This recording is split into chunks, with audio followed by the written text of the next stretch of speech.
Alaska Highway 1. The reason why we wanted to come here in June is because we wanted to see some snow on the mountains, and we see that. The Kenai Mountains, as the name implies, are on the Kenai Peninsula in south-central Alaska. Of many peaks, very few have names. They are not high when compared with the Rocky or Cascade Mountains, but because of the north latitude climate, they get quite a lot of snow, and it lingers into the summer on the mountain slopes. To enjoy these mountains with their snowy toppings, come in May if you are adventurous, or June if not as so. To get to the Kenai Peninsula of Alaska from Anchorage, you must go around the shoreline of Turnagain Arm, a non-navigational body of water that completely goes out during the low tides and rushes back in with waves you can surf on in incoming tides. Soon, at the end of the arm, you begin gaining altitude as you head into Turnagain Pass. From there, you get to Seward going east or Homer going south. We visited both sides of the peninsula, Seward and Homer. It is from Homer that I got my first taste at looking at the peaks of the Kenai Mountains. Stick around to the end where I criticize my own work. Weather was a factor, and I've learned that these mountains arise to most occasions of less than favorable weather, photographically. I wouldn't say the weather was ideal, but with the Kenai Mountains it doesn't matter too much.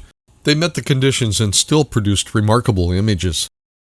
I'll quickly run through some of the shots I took in 2018.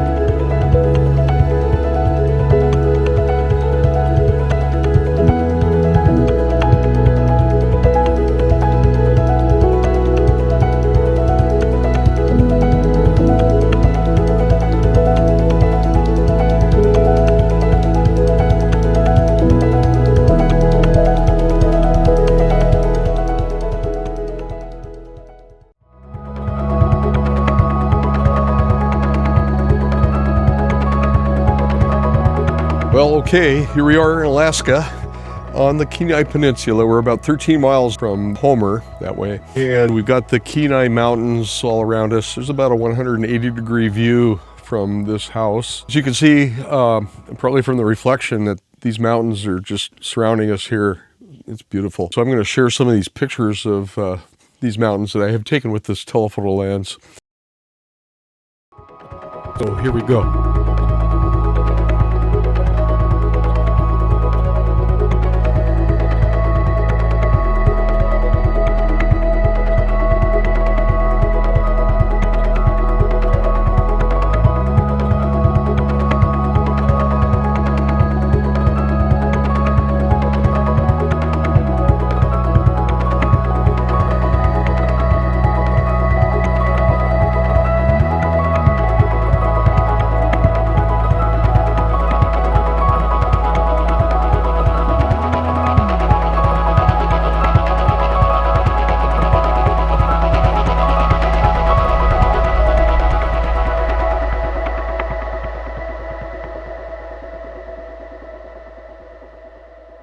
Now that we've had a quick preview of these images, let's do a visual critique together. Did I actually get wiser in my photography between 2018 and 2025? We'll look at 4 images from each year. We can discuss which image from each year holds up better, and I will wrap it up with a unique pick from 2025, which had no comparable image in 2018. Here's our first pair. Look for the year marked at the upper left of each image. This was my earliest image of the Kenai Mountains from 2018, from Homer. It was mostly a cloudy day with just an occasional few rays of direct sunlight. I used this one in my first video from Alaska. Here is a corresponding early shot from 2025. I like the 2025 composition, I think, a little better. The 2018 images are still sharp and have a lot of detail. I had better equipment in 2025, but it would be very difficult to see the differences between images over these times unless I zoom in. Another pair. I was automatically drawn to these flowers. They are wild lupin. I see them in the Cascade Mountains of Washington State, but these flourish at sea level in Alaska's Kenai Peninsula.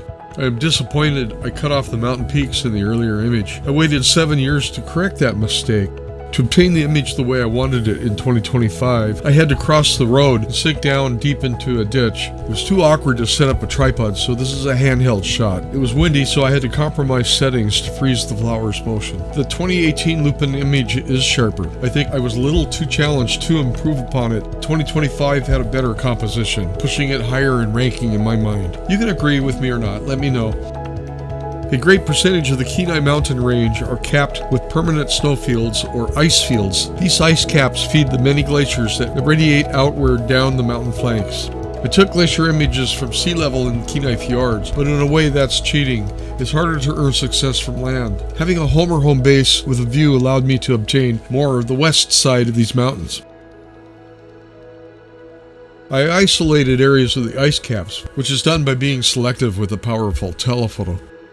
I think these images provide an airborne sense. I don't have anything to compare these with from 2018 except that the first landscape one through the trees at the time, I felt the image invited me to come back for more photos. Another pair. I had envisioned doing better at a bird's shot. I thought the 2018 image was too busy and that the birds looked cluttered. I took a more simpler, cleaner shot from the same waterway. I thought that I improved over the 2018 birds image with what I got in 2025. Now that I'm critiquing, I'm starting to favor the 2018 version. There's something in that composition that allows the amount of birds to be just fine. Is it patterning? Texture? I don't know. With newer equipment, the 2025 image is sharper. So this proves to me that sharpness isn't everything. So for the image that had no equal in 2018, drum roll, brought to us by the land of the midnight sun, Kenai at midnight.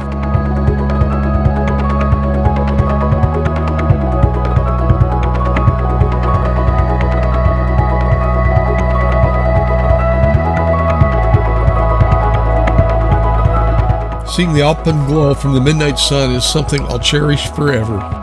And having this image is a bonus for me, and I love sharing it with you. So, am I wiser in 2025, or just luckier with the variables like the weather, better equipment? I'll let you decide. It's okay to comment. I thrive on comments.